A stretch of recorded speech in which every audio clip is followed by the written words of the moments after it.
ओम श्री गणेशाय नमः। ओम नमः शिवाय। उमा की उत्पत्ति। सूत जी बोले, हे ऋषियों, एक समय की बात है कि देवता और दैत्यों में घमासान युद्ध हुआ था।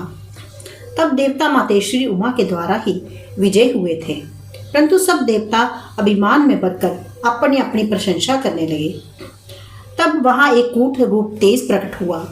देवता उस तेज को देखकर घबरा गए और इंद्र के पास जाकर बोले, एक तेज प्रकट हुआ है, वे क्या चीज है? तब इंद्र ने पवन देव को उस तेज की परीक्षा लेने भेजा। तेज ने पवन से पूछा, तुम कौन हो? पवन ने उत्तर दिया, मैं सारे संसार का प्राण हूँ। ये सुनते ही तेज ने कहा, अच्छा, जरा अपनी शक्ति से इस तिनके को यहाँ से हटाकर दिखाओ।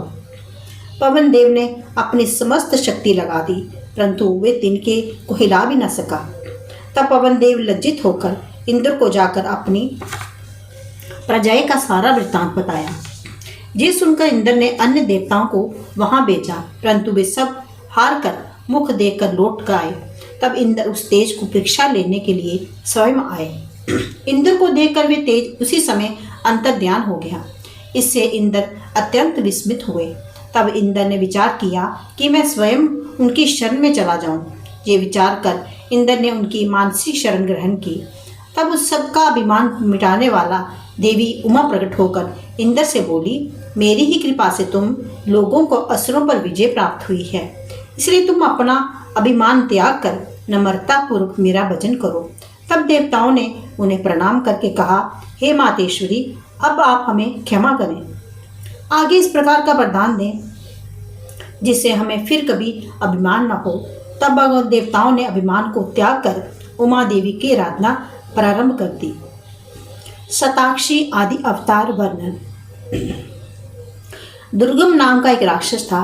उसने ब्रह्मा जी को प्रसन्न करके चारों वेदों का प्राप्त कर लिया और उनसे ये वरदान भी प्राप्त कर लिया कि युद्ध में देवताओं से जीत ना सके।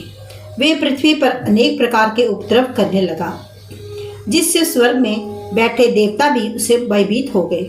वेदों न रहने के सब धार्मिक क्रियाएं समाप्त हो गई। ब्राह्मणों ने अपने धर्म त्याग दिया। प्रजा के संकट बढ़ने लगे। इस प्रकार सब देवता महादेवी की शरण में गए और उनसे बोले, जिस प्रकार आपने शंभु निशंभु का अंत किया था, उसी प्रकार अब आप इस दुर्गम का भी अंत करें। प्रजा को दुखी देखकर देवी ने अपने नेत्रों को दया के जल से भर लिया। उस जल से हजारों धाराएं बहने लगी। उस जल से पेड़ पौधे औषधियाँ हरी भरी हो गई। नदियाँ, तालाब एवं समुद्र जल से परिपूर्ण हो गए। ये देखकर देवता और ब्राह्मण बहुत प्रसन्न हुए।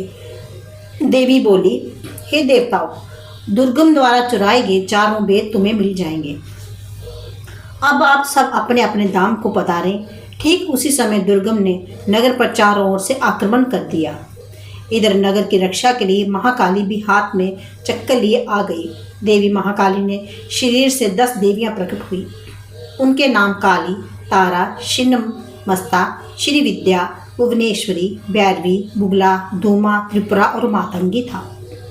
इन सब देवताओं ने मिलकर दैत्यराज दुर्गम की 100 अक्षौनी सेना को तहस नहस कर डाला। अंत में इस दुर्गम दैत्य का भी वध कर डाला। इस प्रकार दुर्गम का वध करके चारों वेदों को प्राप्त कर लिया। उन वेदों को जब देवी देवताओं ने ले जाकर दिए तो देवता उनसे बोले, हे मातेश्वरी, आपने हमारी रक्षा हेतु अंतलाक्षमय रूप धारण किया, इसलिए भविष्य में आपका नाम शताक्षी होगा और आपने शरीर से उत्पन्न किए गए शाक द्वारा लोक पालन करने के कारण आप शकंभरी भी कहलाएंगी। दुर्गम दैत्य का वध करने के कारण आप दुर्गा कहलाएंगी। समय समय पर आप ही हमारी रक्षा करें, ये हमारी आपसे विनती है। तब दुर्गा बोली, अब आप चिंता ना करें। जिस प्रकार तक मैं असुरों का विनाश करती रहूं, उस प्रकार भविष्य में आप रक्षा करते रहूंगी।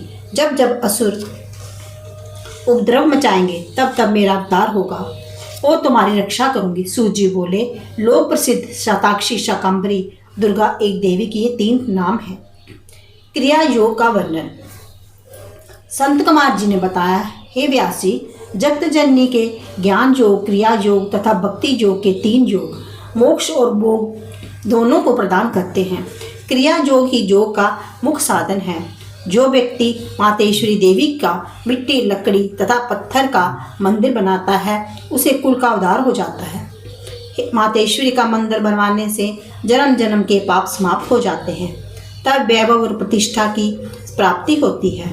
इस मंदिर में जितने समय तक ईंट जमी रहती है उतने ही समय तक वे व्यक्ति संसारिक सुख उठाता रहता है।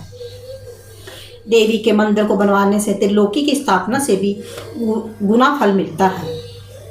जो व्यक्ति मंदिर बनवाकर शिव जी की प्रतिमा के बीच में स्थापित करके चारों ओर से पंचायत देवताओं का स्थापन करता है उस व्यक्ति का पुण्य असीमित हो जाता है। सूर्य और चंद्र ग्रहण के अवसर पर विष्णु सहस्त्र नाम का पाठ करने से जो फल प्राप्त होता है उसे 100 गुना फल शिव सहस्त्र नाम का जप करने से मिलता है। जो व्यक्ति उमा के नाम से दुर्गा जी का स्मरण करता है वे दुर्गा जी के गण पद को प्राप्त होता है। जो व्यक्ति देवी के मंदिर की मिट्टी गोबर से लीपता है तथा मंदिर में झाड़ू लगाता है वे परम पद को प्राप्त होता है। कृष्ण पक्ष की अष्टमी नवमी तिथि को श्री सूतक और देवी सूतक से मूल मंत्रों द्वारा पूजा करनी चाहिए। देवी के कमल के फूल का अत्यंत प्रिय है। जो व्यक्ति देवी को श्रद्धा के साथ स्वर्ण, चांदी और कमल के फूल अर्पित करता है वे परम गति को प्राप्त होता है। पूजन के पश्चात व्यक्ति को देवी से क्षमा मांगनी चाहिए। देवी का प्रसाद खाने से उस व्यक्ति के समस्त पाप नष्ट हो जाते हैं। जो व्यक्ति चैत्र शुक्ल तृतीया को देवी का व्रत रखता है वे संसार के सब बंधनों से मुक्त होकर मोक्ष को प्राप्त करता है। वैशाख शुक्ल तृतीया को देवी का रथोत्सव करना चाहिए। अश्विनी शुक्ल पक्ष को नवरात्रि में विधि पूर्वक देवी के व्रत रखना चाहिए। राजा सुर्थ ने इस व्रत को रखा था, जिसके प्रभाव से उनके हरण किया गया राज्य फिर से प्राप्त हो गया। समाधि नामक वैष्णवी देवी का व्रत रखकर भव सागर के बंधनों से मुक्त हो गया था। जो व्यक्ति तृतीया, चतुर्थी, पंचमी, छठी, सप्तमी, अष्टमी तथा नवमी को देवी का पूजन करते हैं उनके सभी मनोरथ पूर्ण हो जाते हैं। जो व्यक्ति कार्तिक, माघ, पोष, फागुन मास में शुक्ल पक्ष की तृतीया को देवी का व्रत रखते हैं और धूप, दीप, निवेद आदि से देवी का पूजन करते हैं उनकी भगवती उमा शुभ कल्याण करती है। महिलाओं को भी अपने पति का सौभाग्य बढ़ाने तथा उनकी सुरक्षा हेतु देवी का व्रत रखना चाहिए। इससे पुत्र, पौत्रादि, धन धन और श्री सौभाग्य में वृद्धि होती है। कैलाश संहिता। श्री व्यास जी ने शौनकादि को वार्ता।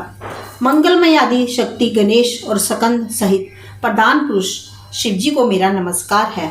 एक समय की बात है कि हिमालय पर्वत पर स्थित तपस्वी मुनियों ने काशी जाने की इच्छा की। उन्होंने काशी में पहुंचकर गंगा स्नान किया और भगवान विश्वनाथ के दर्शन किए। शिव जी को प्रणाम किया। उसी समय पंचकोशी को देखने की इच्छा से सूर्य जी भी वहां पहुंच गए। सूर्य जी के दर्शन करने समस्त ऋषियों ने उन्हें प्रणाम किया। सूर्य जी ने सबसे कुशल क्षेम पूछी।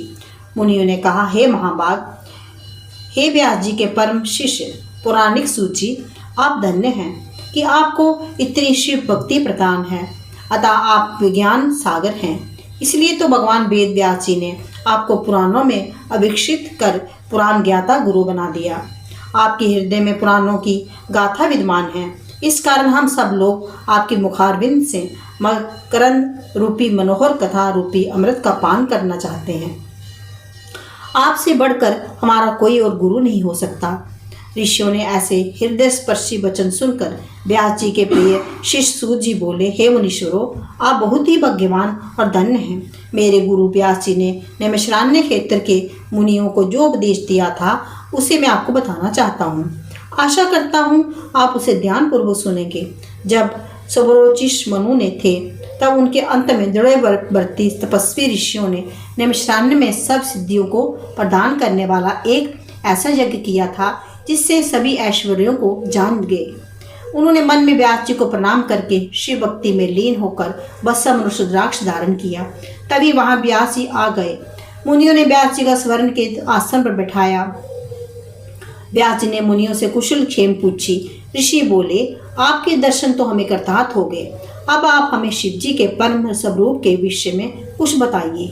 तब श्री वेद व्यास जी ने ओंकार युक्त परमेश्वर शिव पार्वती के मन ही मन में स्मरण किया और कहने लगे,